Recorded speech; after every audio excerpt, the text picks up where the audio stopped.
Buongiorno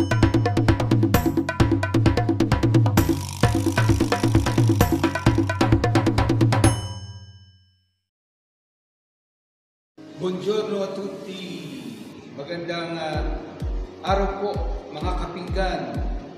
Ako po si Father Ronnie Lacanienda ng Kaitayinsan at nais ko pong imbitahan kayo na i-like, i-share, mag-subscribe sa YouTube channel ng aking kababayan na si Richie, The Simple Rich Menu, at doon ay matitikman ninyo ang masasarap na putahe, hindi lamang galing sa Taytay, ngunit iba-ibang putahe na pinasarap ng kagalingan ng aking kababayan.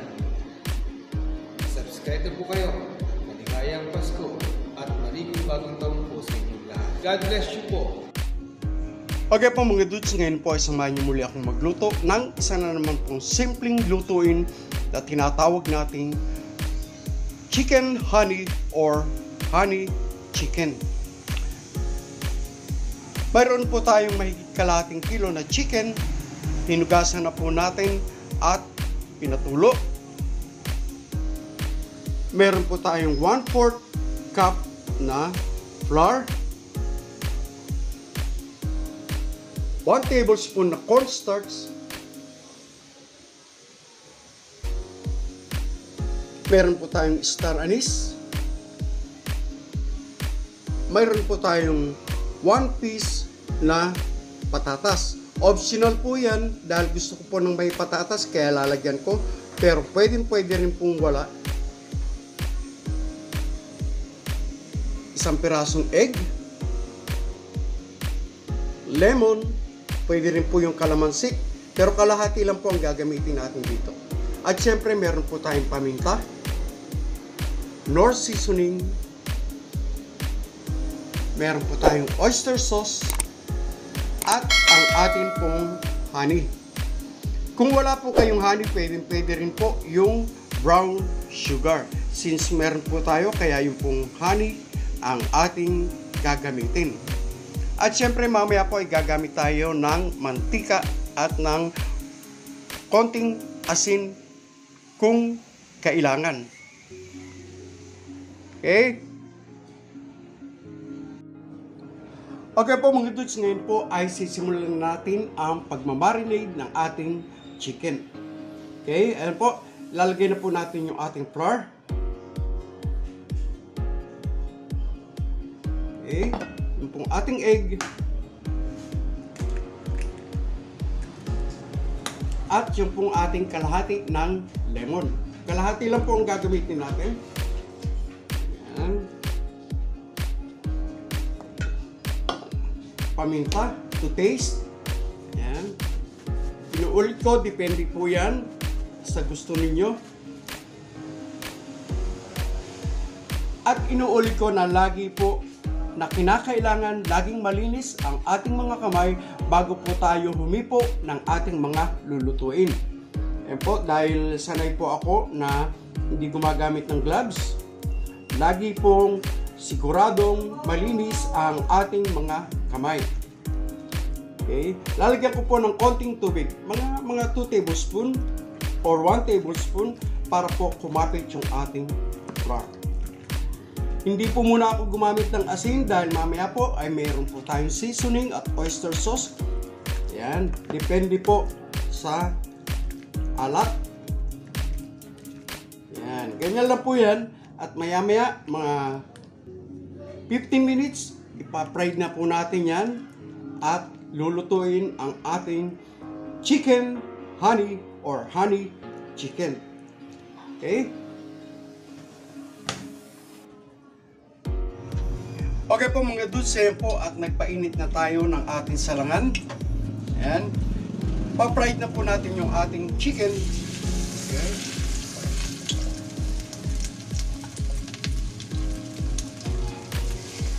Ayan. Ihilera lang po natin ng mabuti. Ayusin. Yung chicken.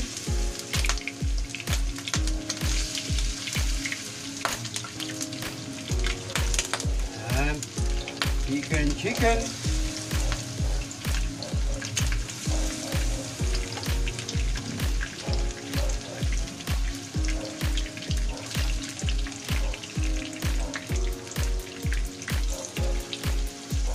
aside lang po natin.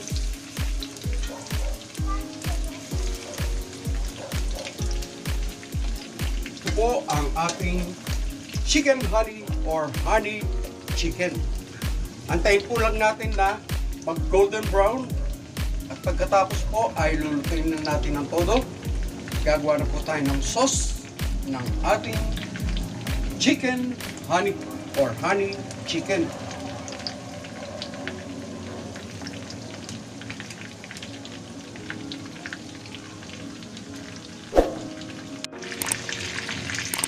Okay po mga dudes, yan, balik ka rin na po natin.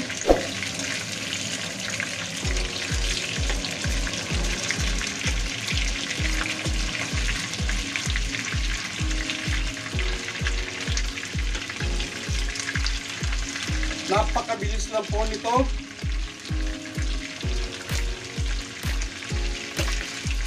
Ayan.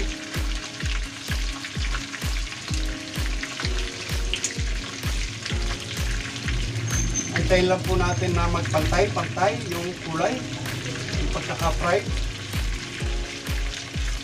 Okay.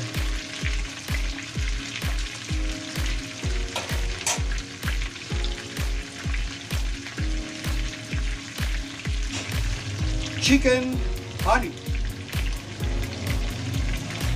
Inulit ko, kung wala po kayong honey, pwede po yung brown sugar.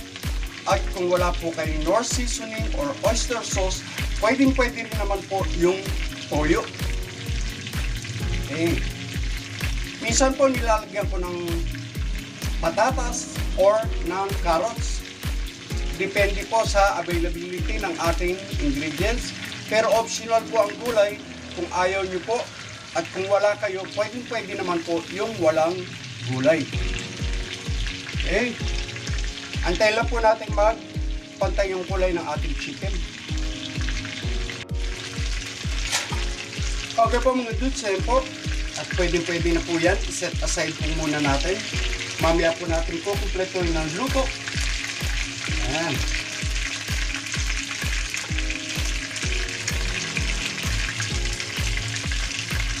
Ang ating chicken.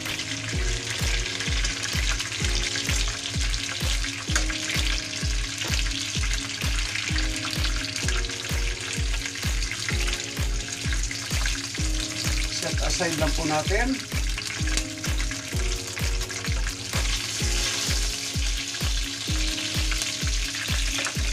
Okay. At i-fry din ulit natin ng konti or ang ating patatas.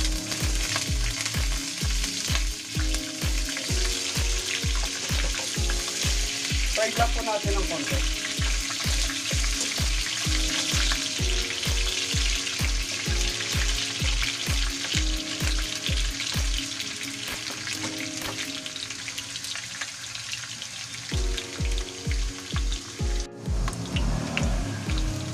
Okay po mga dudes, ayan po. Pwede na po natin patayin muna yung ating apoy. Set aside din po natin yung ating patatas.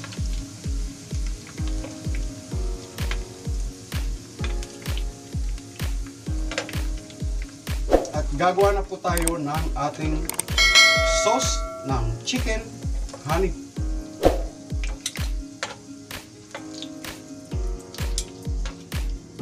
Okay. Dito na po rin tayo gagawa ng sauce. Bawasan lang po natin yung ating oil. Okay po mga dudes. Ayan. Lagyan po natin ng 1.5 cup ng tubig. Kung gusto niyo pong maraming sauce, pwede pong 2 cup. Okay. Lalagyan na po natin ng konting paminta since meron na po tayong paminta kanina. Mga a pinch to taste. Yung pong ating Knorr seasoning. Mga 3 tablespoon or 2.5 tablespoon. Yan. Yung pong ating oyster sauce.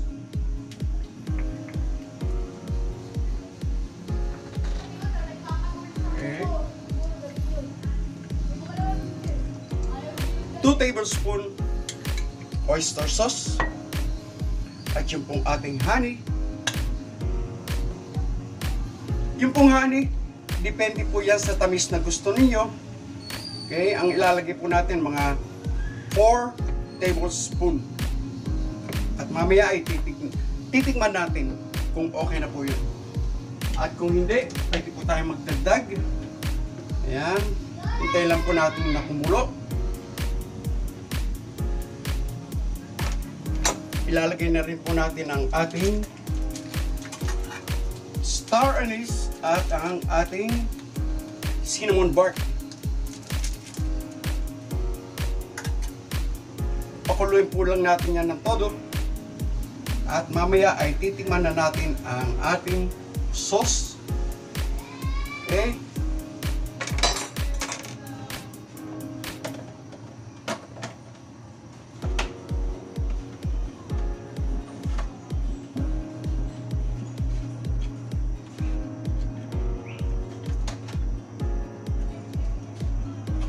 Lalagyan natin ng kalahating chicken cubes, pampalasa.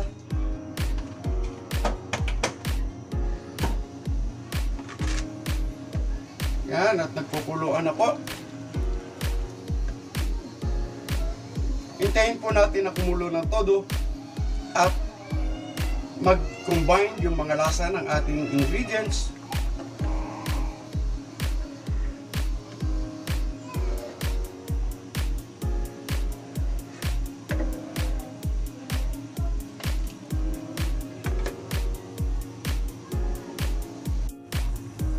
Okay po mga dudes, ayan po at kulong-kulo na po. Ilalagay na po natin yung ating cornstarch na tinunaw. Ayan, para pampalapot ng ating sauce.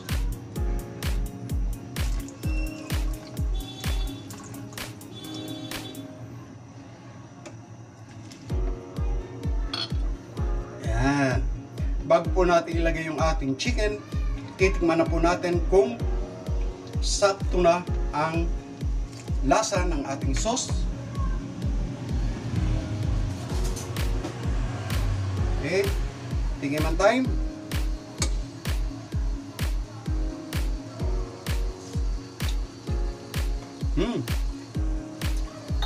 So yummy. Hindi na po tayo naglagay ng asin dahil tamang-tama na po yung alat at yung tamis. Pero lagi ko pong inuulit na ang alat, yung tamis ay naaayon sa inyong panlasa. Okay, ilalagay na po natin yung ating chicken at yung ating patatas na ipinrito. Ganyan lang po kabilis yan at kadali at napakasarap po ng ating chicken honey or honey chicken. Since half cook lang po yung chicken, kinakailangan po natin lutuin mabuti yung loob. Kaya medyo bigyan po natin mga 15 minutes para maluto yung loob ng chicken. Okay, antayin po natin. Di po ba ang bilis mga dudes? Okay. Honey chicken or chicken honey.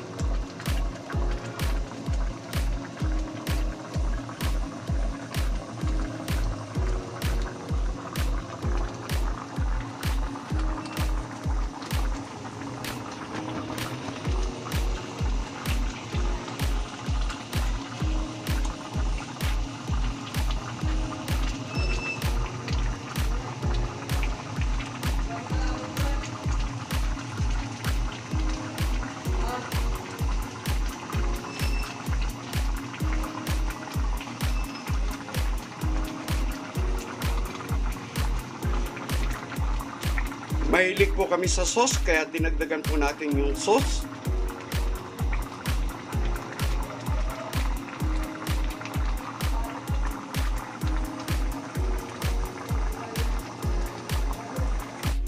Mga dudes, eto na po ang ating chicken honey or honey chicken.